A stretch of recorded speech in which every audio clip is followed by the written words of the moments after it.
Yan, magandang takbo Kamoto. Dito naman tayo. Kamoto, mag-change oil tayo ng Honda TMX 125 na Alpha. Ayan. Ang quote of the brand natin ay doesn't matter what you ride. Give respect to get respect. Ayan, totoo naman yung Kamoto. Kahit anong dalhin mong motor, kahit anong klase yan, ayan, matuto kang gumalang sa ibang riders para igalang ka din. Ayan, sa kalsada o kahit wala kayo sa kalsada, basta marunong kayo magbigay ng respeto. Ayan, in return, respetuhin din kayo. So, ayan Kamoto, at pakita ko lang sa inyo ang mga kailangan gamitin kapag mag-change oil ng isang TMX Honda. Ito Kamoto, syempre kailangan natin. Ito yung isang klase ng subok na itong ginagamit ko din 20W B50. So ito, hindi naman to nakasaad sa required para dito. Pero ito yung ginagamit natin. So ito optional, air pump. Kailangan natin para mas lalong madrain yung Tapos ito 22mm na socket wrench, at pwede rin back wrench kung ano yung available mo, basta 22, at saka 17. Ito yung pantanggal ng 17mm na sa drain plug natin, o pwede rin back wrench na 17mm. Siyempre kailangan yung imbudo para talagang suwabe ang salin. Ayan. Kung may sidecar, pwede nyo gamitan ng with hose, at kung wala naman, kahit imbudo lang.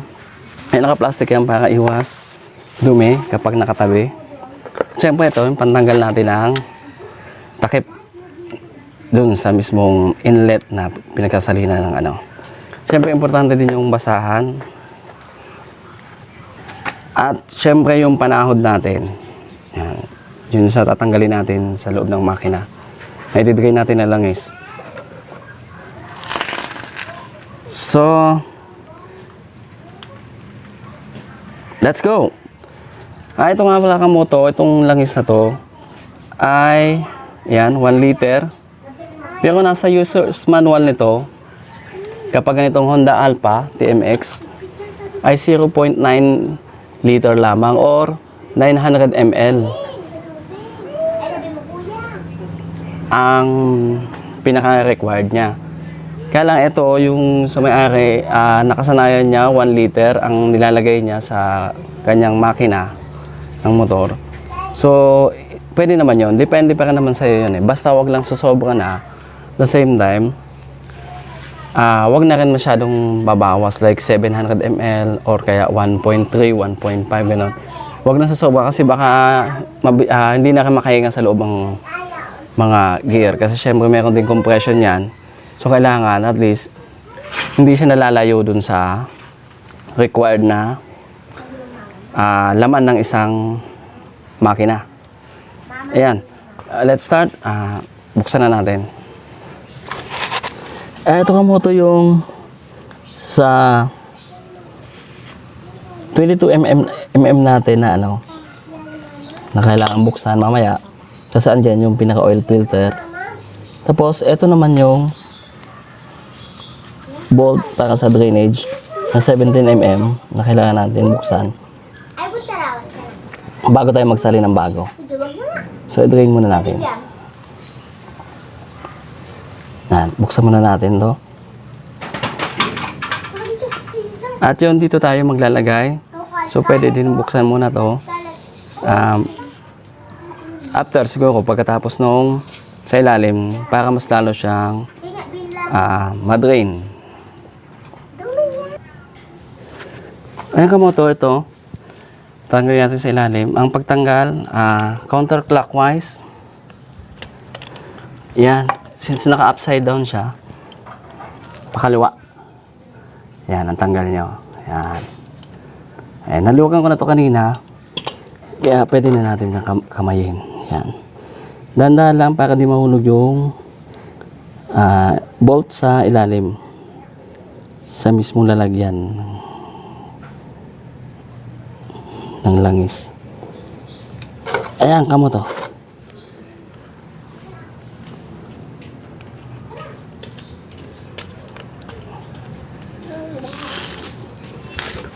Ayan, medyo maitim na. Palitin na talaga. Tsaka malapot-lapot na rin eh. Ayan, drain nyo lang maigi. So, kailangan buksan natin yung pinakalagayan ng langis. Ayan, kamo to, syempre kailangan natin magamit ng basahan. Para iwas, ayan. Iwas sira or iwas biyak ang ano, yung hawakan or kasi ito plastic lang to. So konting ingat lang, konting puwersa. Ayan. Gamitan natin ng plier.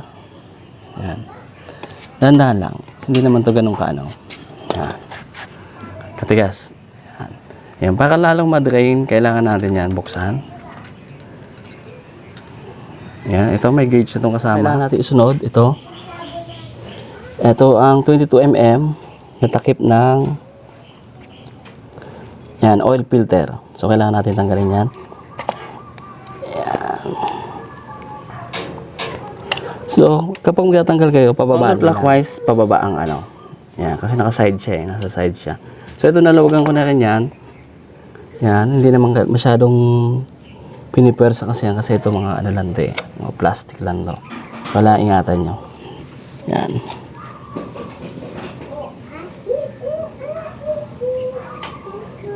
Yan, dahan-dahan lang. Yan. Yan, ang dami pa, oh. Yan, importanteng nililinisan nyo to lagi. Pero itong binubuksan nyo din. Ang ma-check nyo, yung oil filter niya. Kung maayos pa ba, kasi kapag bumara yan dyan, yan, kapag masyado tumadumi, ay hindi aakyat yung langis.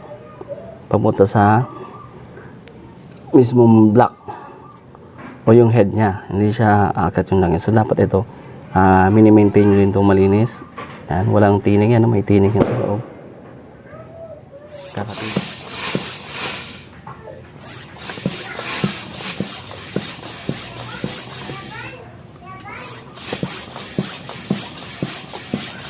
Ay, kamuto tingnan natin kung mayroon pa ba siyang ibubuga sa ilalim. Yan, mayroon pa, oh. Yan, tumutulo pa. So, kailangan talaga galaw-galawin nyo lang. Yan, left to the left and to the right. Yan. Yan, may tumutulo pa yan. Head up. Bahala na siyang mag-drain. Minsan lang ito mag-drain. Ayan o. Dahil ano natin, binuga natin ayan o, yung mga kasulok-sulukan. Nag-drain pa.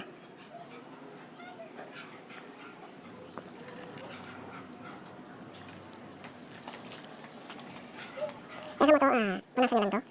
Ito yung pinaka-drain bolt niya. Ayan, pwede nyo rin gamitan ng brush. Medyo mawala yung mga yung alikabok, yung putik. Ayan, saka nyo punasan. Nakatulis siya sa pagbinalik. At the same time, ito yung pinaka-ano natin. Pinaka-sprayer ng oil. Kailangan din ito. Basin kasi may mga dumi ano. At punasan maigi. Yan, may naiwan ka sa loob. So, basin nyo lang. Ay, parang dumi na. Yan, punasan lang maigi. At itong spring niya. Kailangan din punasan ito.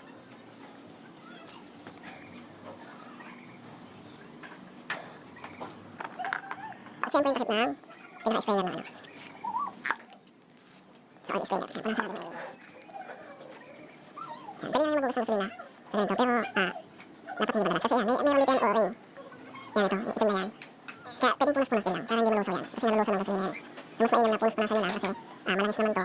Ang kailangan nito mawala yung pinakahanan niya. Lumang langis. Yan, tamang punas lang. Yan. Yan, ito yung mga putik lang yun ano. Yan, tumidikit. So ito pwede nyo sabunin to.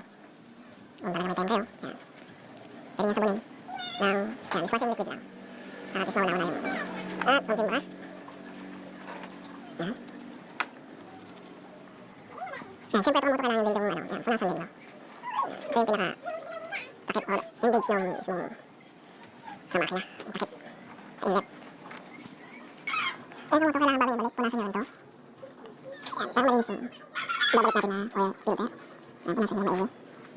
Mawala yung mga tining na dumi. At saka yung pinaka dito. Ito yung pinaka ano niya. Drainage. Ayan. Bago natin isalin, kailangan isara natin ang dalawa yan. Unahin natin yung 17mm na drainage bolt.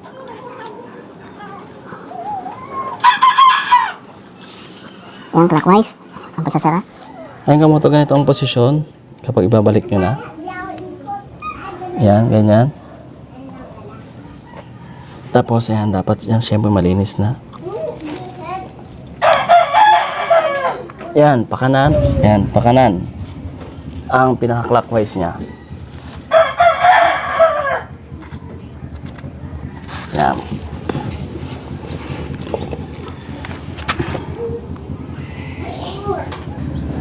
Yan kamoto, konting higpit lang yan. Kasi plastic lang yan. So, dapat, yung swabe lang.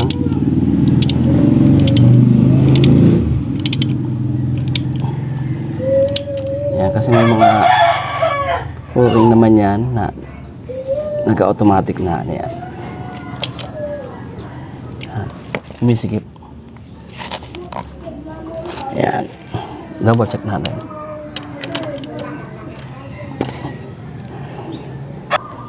At syempre, yung ano, drain bolt. Yan. Yan. Ito, pakanan din. Dandaan lang kasi nalulustrid din yan. Tamang puwersa lang.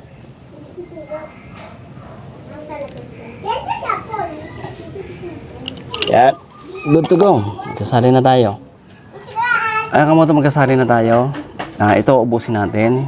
Kasi yun din ang gusto ng may-ari. Kasi yun yung nakasanayan niya. Ubusin natin ang 1 liter. Ayan, ang magandang posisyon nito. Ayan, ganito nyo yung kick.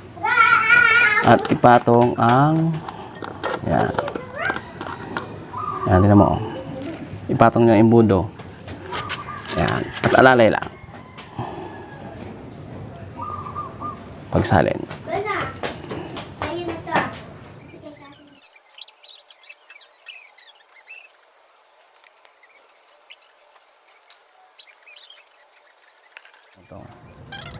Kasi malambot naman yan.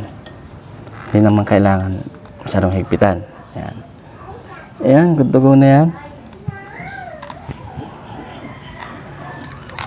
Okay. Kamoto, hanggang dito na lang at sana may na bigyan ko kayo ng konting tips saka ano kung paano mag